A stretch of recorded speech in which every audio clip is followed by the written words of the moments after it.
पापड तातांना कढई देखील कमी पडेल. 5 पट फुलणारे पांढरे शुभ्र असे तांदळाच्या पिठाचे पापड, जे बनवायला अगदी सोपे आहे. अगदी खुसखुशीत तयार होतात. पोटाने खाता येईल इतके पापड खुसखुशीत होतात. खिशी न घेता वेगळ्या पद्धतीने हे पापड बनवले आहे. त्यामुळे खिशी किती वेळ घ्यायची, पीठ किती वाफायचं, पाणी किती घ्यायचं, असे अनेक प्रश्न जर तुम्हाला असतील तर हा व्हिडिओ नक्की बघा. आणि या पद्धतीने तांदळाच्या पिठाचे पापड जरूर ट्राय करा.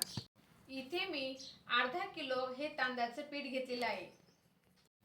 जुने आणि जे जाड तांदूळ असतात, आपण भाकरीसाठी वापरतो तेच तांदूळ मी स्वच्छ धुतले आहे आणि घरामध्ये हवेशीर ठिकाणी वाळवले. आता काय होतं, सगळ्यात पहिलं टेन्शन येतं ते म्हणजे पापड खार आणि मीठ हे प्रमाण किती घ्यायचं. कारण पापड खार जर जास्त झाला तर आपले पापड लाल होतात. त्याकरता आज मी तुम्हाला वजनी आणि वाटी दोन्ही प्रमाण सांगणार आहे. मी इथे 20 ग्राम हे मीठ घेतलेलं आहे. तुम्ही जर चमच्याने म्हणाल तर 2 चमचे सेंधा नमक मी वापरलेलं आहे.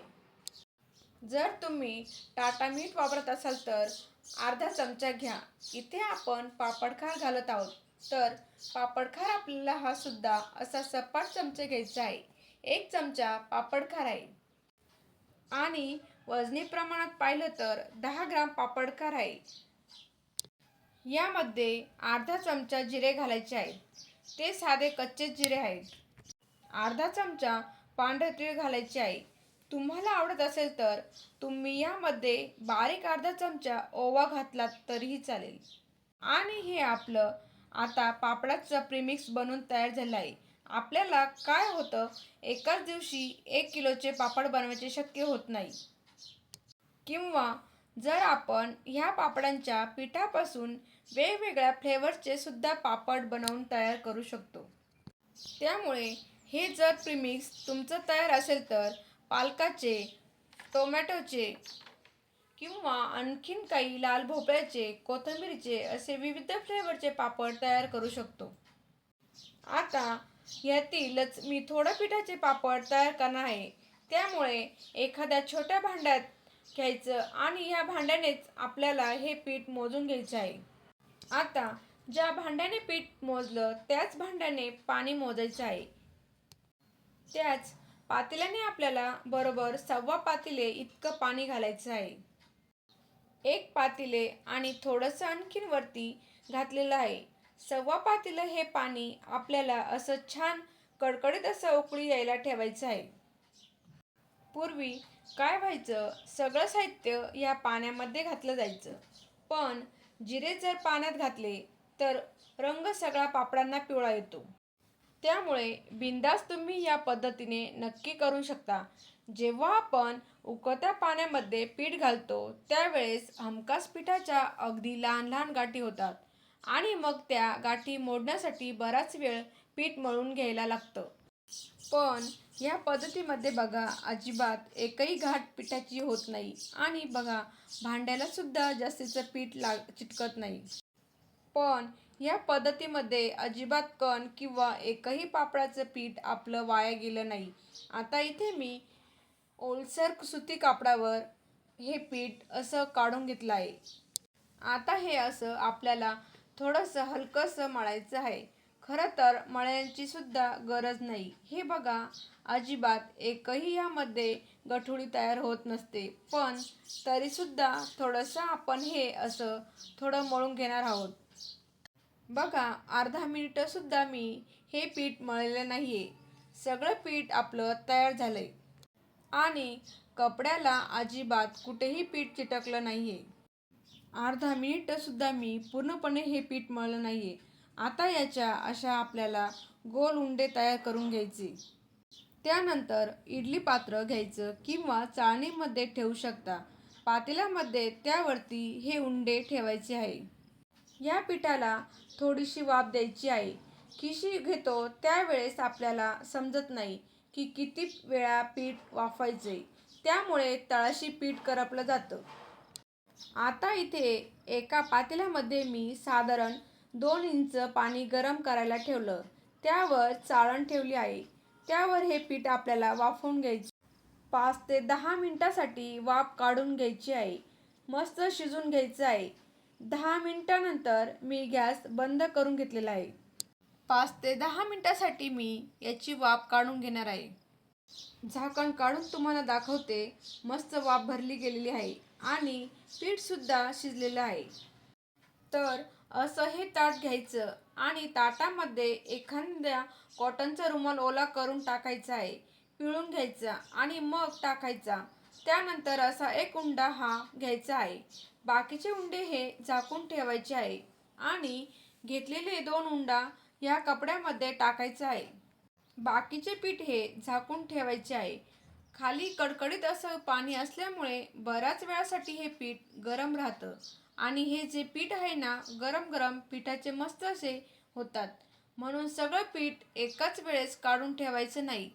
पीठ हे गार होईल अशा प्रकारे एक एक हा उंडा काढते आणि असे हे पीठ स्मूथ करून घेते.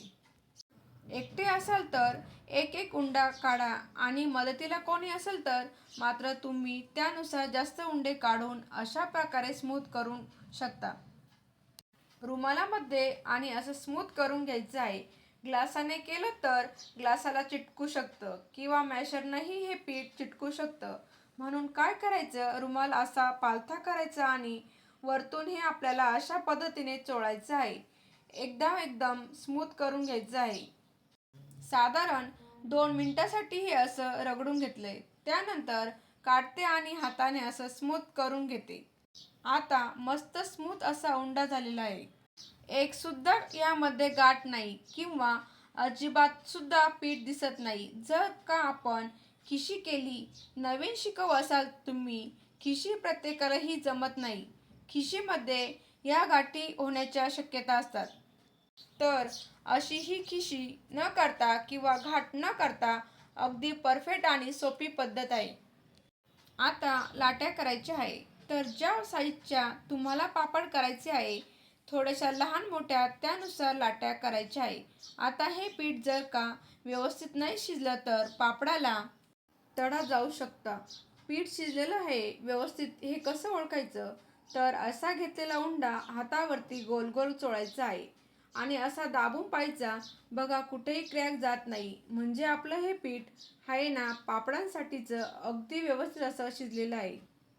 अगदी पेढ्यांसारख्या असं हे पीठ झालेलं आहे. अशा प्रकारे सगळे हे उंडे करून घेते.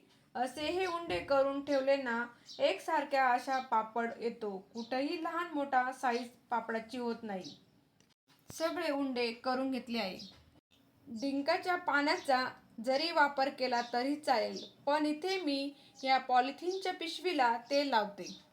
पापड न लाटता पाहतोय त्यातली ही पहिली पद्धत आहे की बघा, हे असं खालीवर पॉलिथिनची पिशवी ठेवली आहे आणि वरून ह्या प्लेटने असा दाब देऊन घेतला आहे. भरभर हे पापड आपले तयार होतात. आणि जे पाण्याचं प्रमाण वापरलं ना, त्यामुळे पिठाची खिशी आपली अगदी अचूक प्रमाणात होते आणि छान आपले पापड तयार होतात. आता दुसरी पद्धत म्हणजे पुन्हा मी तीच पॉलिथिनची पिशवी घेतली आहे आणि हा पापड आपण असा लाटून घेणार आहे. जर तुम्हाला लाटून घ्यायचा असेल तरीही चालेल किंवा तुम्ही जरी पापड मशीन असेल त्याच्याने केला तरीही चालेल किंवा मी जशी प्लेटने दाबून दाखवलं त्या पद्धतीने केलं तरीही चालेल. अगदी छान असे पातळ पापड तयार होतात.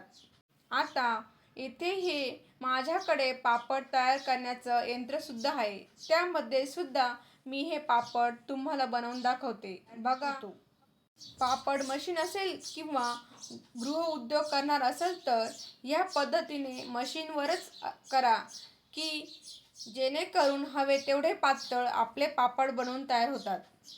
तर घरामध्ये सावलीमध्येच आपण हे पापड वाळू शकतो किंवा उन्हामध्ये सुद्धा टाकू शकता.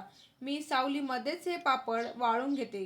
कपड्यावरती टाका किंवा अशा एखादी मोठ्या प्लॅस्टिक पेपरवरती पापड टाकून घ्यायचे आहे.